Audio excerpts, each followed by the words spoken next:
Oh, today is a good day. Work week is finished, the sun is shining, but most importantly, we've got more Paul McGann. Today's Big Finish topic is the review of the recently released 8th Doctor box set for 2024, titled Echoes, which themes around the concept of time, past, present and future, and the manipulation of time to theme these three stories.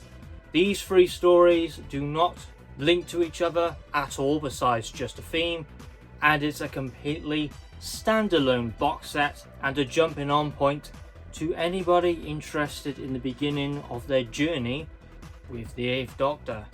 As yes, the 8th Doctor era, credit to Big Finish, not a bad thing at all. It's very extensive and expansive. The 8th Doctor audios, people absolutely love them. So it can be pretty daunting where to actually start when it comes to the 8th Doctor. So this 8th Doctor audio box set brings stories that anyone can enjoy regardless of where they are in their Big Finish collecting journey. It's designed for beginners and people who just freaking love Paul McGann. It's for everybody, this box set. Let's begin the review of Echoes, starting with Birdsong. Birdsong by Tim Foley. Arriving to an empty world where two scout members are waiting for the rest of their colony.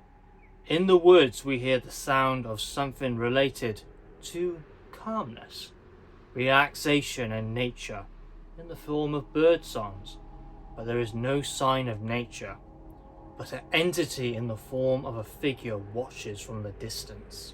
Yeah, to me it sounds like your stereotypical Netflix show you get nowadays of a group that goes into the forest and strange shit happens due to an entity.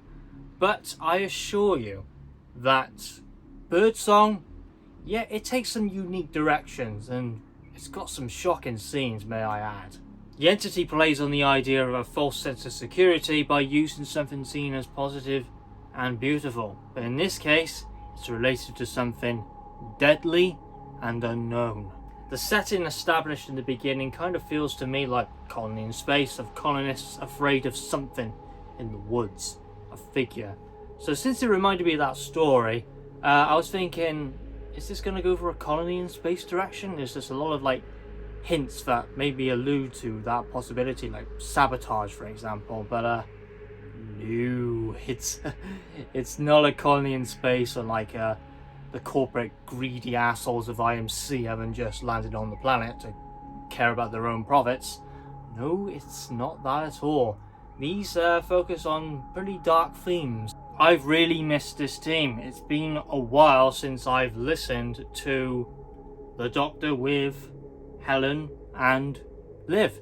Like Doom Coalition, it's been that long. Liv is how she's always been ever since Dark Eyes and Robophobia, and Helen is a warm and caring lady, almost like a mother figure in some ways, even caring for the Doctor getting a splinter. How adorable.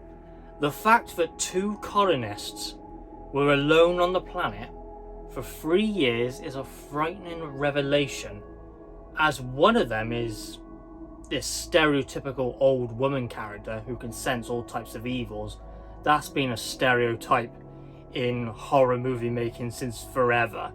She's rather unwell, but the other colonist is rather protective about discussing it. These two characters, very interesting, and you'll definitely go back and forth between the two of them of thinking, are they actually okay? Bex is the character who is very defensive, protective, but there's just something about her where you just distrust about her. She's not giving the full picture, not telling the truth, being deceptive, but for what reason? And Myra, who is like detecting and picturing all this evil on the world, she is definitely unwell and something is affecting her mentally, and seeing this supposed figure in the woods too. Bex, as always, is being defensive and deflective of anything the Doctor tries to bring up to solve the situation. So I'm not going to tell you what happens and the outcome with these characters. That's for you, obviously, the listener. But yeah, it made me go back and forth between the two of them. I just didn't know what the story was going to do. That was designed purposely, that was. Just to make you think about these two characters. Are they both dodgy? Is one of them being deceptive? Is the one unwell? Really going through something bad? And that something's horrible is going to happen soon? Yeah, that's for you. It's almost saying, like, on this planet, that it's so quiet and so empty, but then you have that anxiety that something's there. It can drive someone crazy, and this has been done in, like, real life experiments. Loud silence. It's a real phenomenon. When things are too quiet, it can trigger, for people, intense anxiety and even madness, as it opens up overthinking. So the situation the colonists are experiencing feels very authentic. They both seem terrified, but just in different ways. Almost crazed about the figure she keeps talking about, Myra.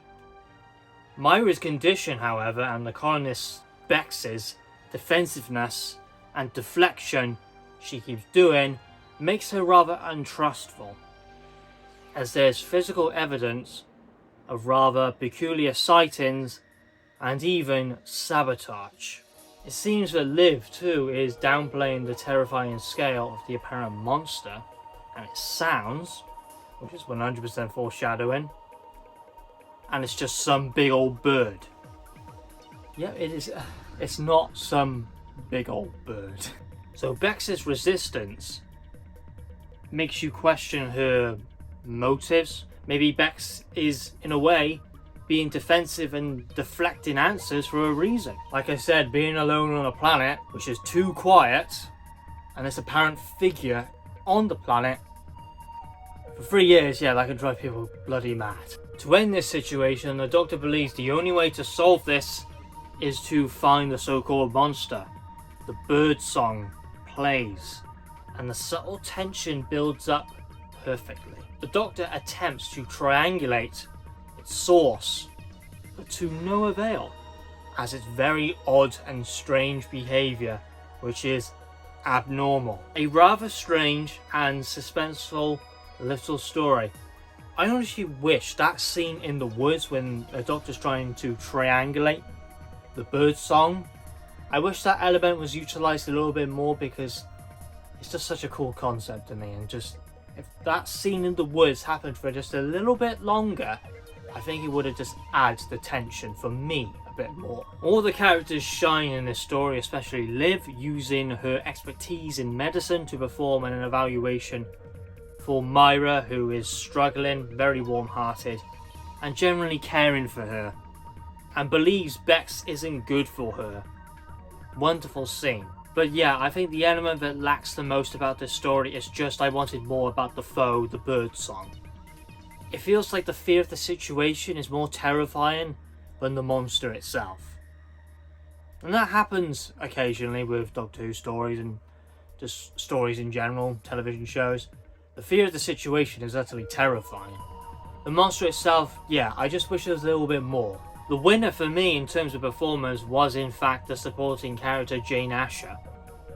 And the scenes of self-deletion because of the madness she's under and the emotional stress. God damn, that's like some powerful scenes right there. It's like, damn, Big Finish.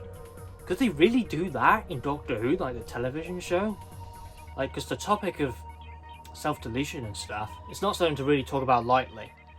But yeah, I just found that scene so damn powerful. You can literally feel that this woman, Myra, is suffering by this illness. When the Doctor stumbles across the abandoned ship, that's where the story turns rather eerie, and Bex's deflection is pushed on and her role in the story. Then things get pretty damn interesting around the characters. The supporting characters, rather. In perspective, that scene is pretty terrifying. And the less I say about the story with Myra and Bex, the better, because that's where the mystery and the questions which you are trying to find the answers to, that's what drives the story, and the fear of the situation too. This story was really, really good. I really enjoyed this one, despite the birdsong theme being just want a little bit more out of it. So originally I was going to give this an 8 out of 10, but since some of the scenes I found so shocking, they make me go damn. Physically say the word damn. Big Finish, you did that. And I kind of respect it. So I am pushing it to an 8.5 out of 10. I don't think it's strong enough to be a 9.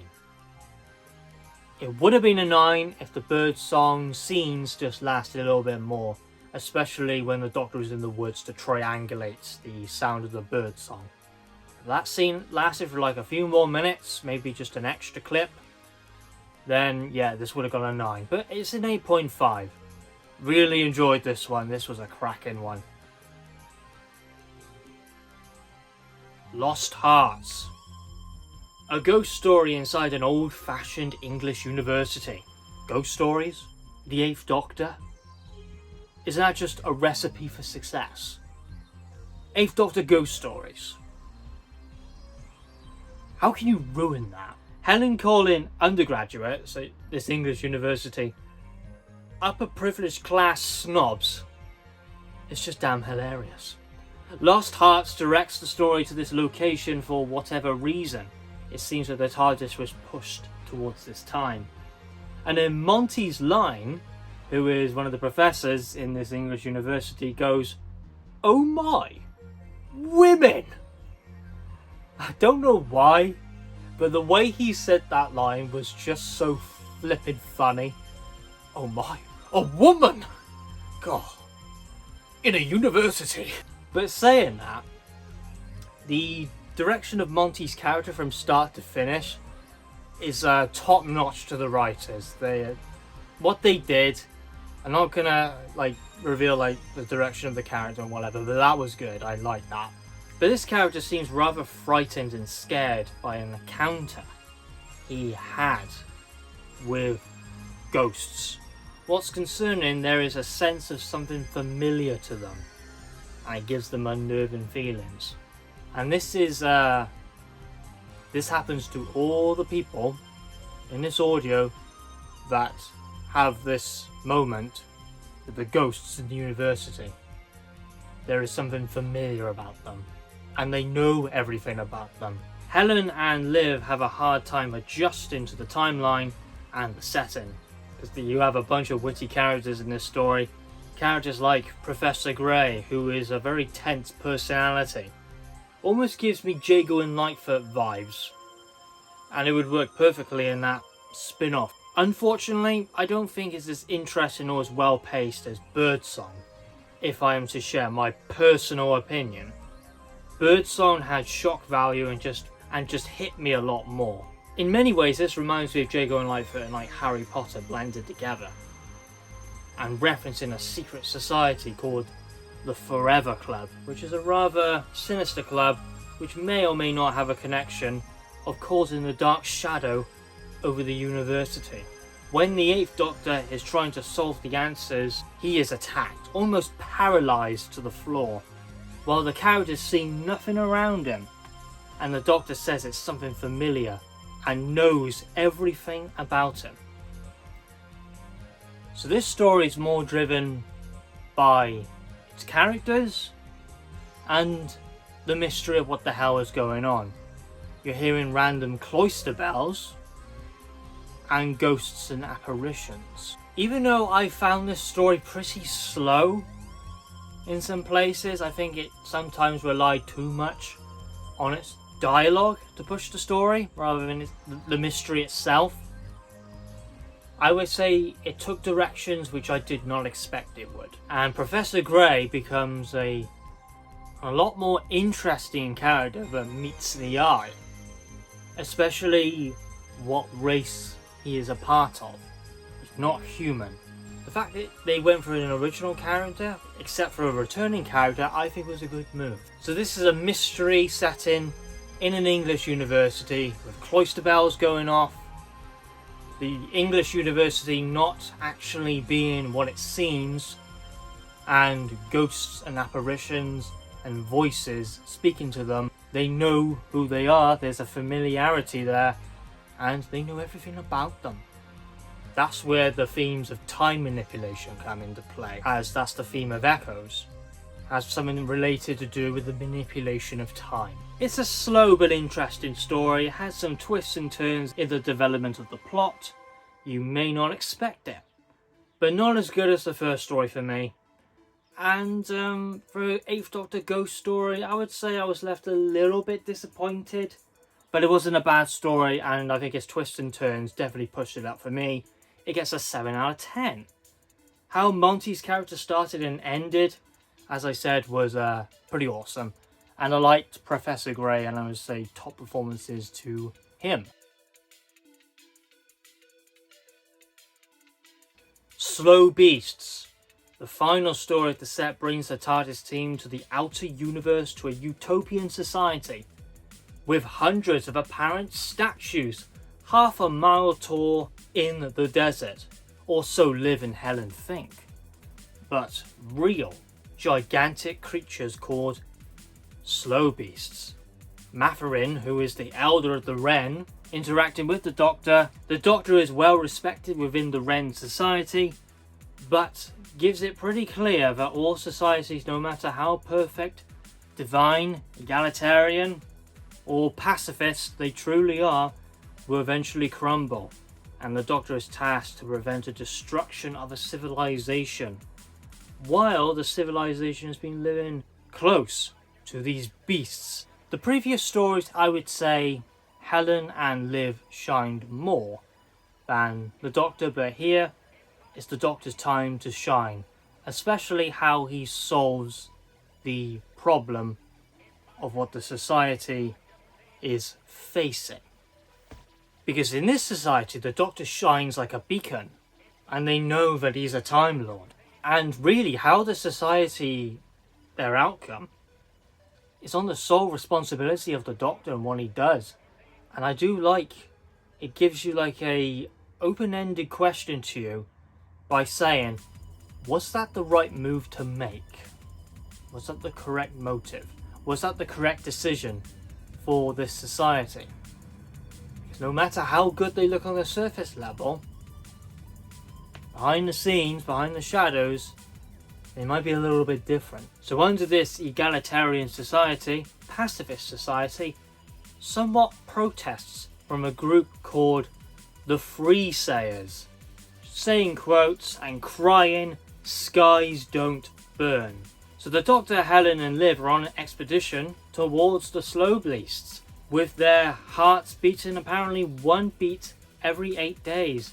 So they look like immovable giant statues and not creatures.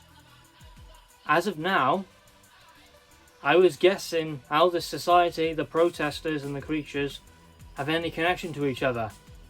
I also can't believe they referenced flipping Kill the Moon in this episode, in this story. That story never deserves to be referenced. Why would you reference Kill the Moon? Jeez. But looking at these creatures, Helen notices suffering, tears in its eyes and blinking. So the theory of it actually being slow might not be true, and looks directly at the Safari hovercraft, which the Doctor and the companions, along with some other characters, are on. The Doctor takes a very much Third Doctor element in this story and takes control of the hovercraft to quickly escape after understanding the true situation with the Slow Beasts. And now they are coming for the society. All the main characters are wonderful. Helen using the psychic paper to gain access to a prisoner who is part of the Freesayers. Liv pushing for answers on the Elder going through all the documentation about their history and the condition of the creatures changing their behaviour. and the Doctor evaluating his options and supporting helping the civilization against the creatures. Then he learns about the evil atrocities that some members and leadership have done regarding these creatures.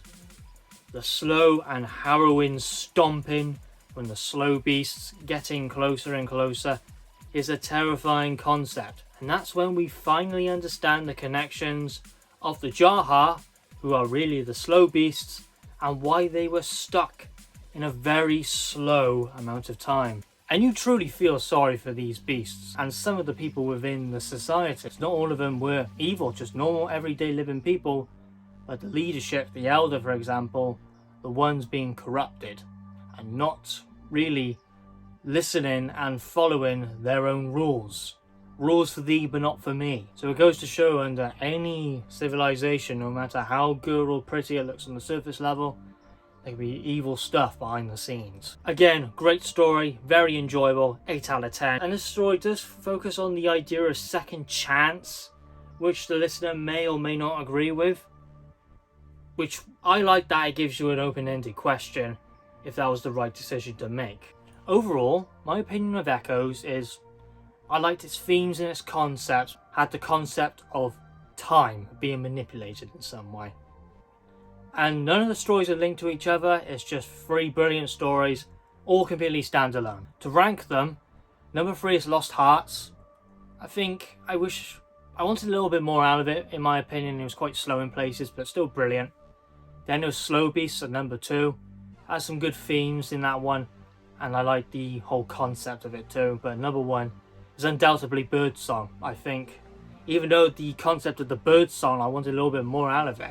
It's just the shocking scenes it had just made me go down. Really good story. So overall, I'm going to give Echoes an 8 out of 10. I was very impressed with this box set. Want to give it a 9. I don't think it's outstanding compared to like other 8th Doctor releases, but it's still damn good. If you haven't listened to Echoes yet, you've purchased it, and now the weekend is here. Yeah, you're going to have a good weekend, I guarantee it. Thanks for watching, everyone.